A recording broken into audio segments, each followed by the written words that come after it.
Music by Vikesh भोजपुरिया। गावा न करावे न भतार सखी सुन दैया गावा न करावे न भतार सखी सुन यरऊ न आवे घरे बाटे रंगून दिने पदिने बढ़े आना धून चोली के दुनु करा न रजून दिने पदिने बढ़े आना धून चोली के होई करा न रजून गावा न करावे न भतार सखी सुन यरऊ न आवे घरे बाटे रंगून दिने पदिने बढ़े आना धून चोली के दुनु करा न रजून दिने पदिने बढ़े आना धून हमारा दुनु करा न रजून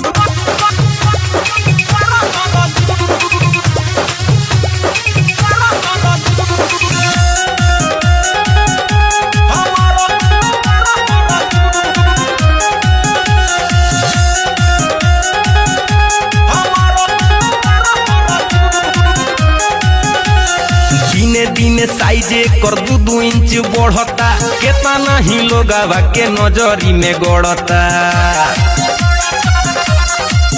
हाँ दिने दिने साइजे कर 2 इंच बढ़ता केतना ही लोगावा के नजरी में गड़ता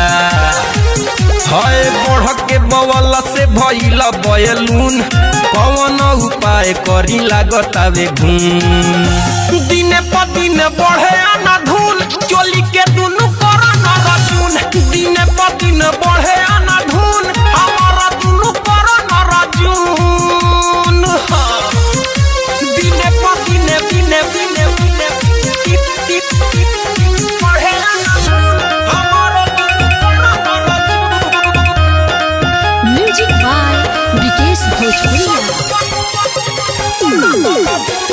लागतावे सखी रे ई दुनु कुछ दिन पर छुए लागी धरती लटक के जमीन पर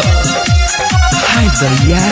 और लागतावे सखी रे ई दुनु कुछ दिन पर छुए लागी धरती लटक के जमीन पर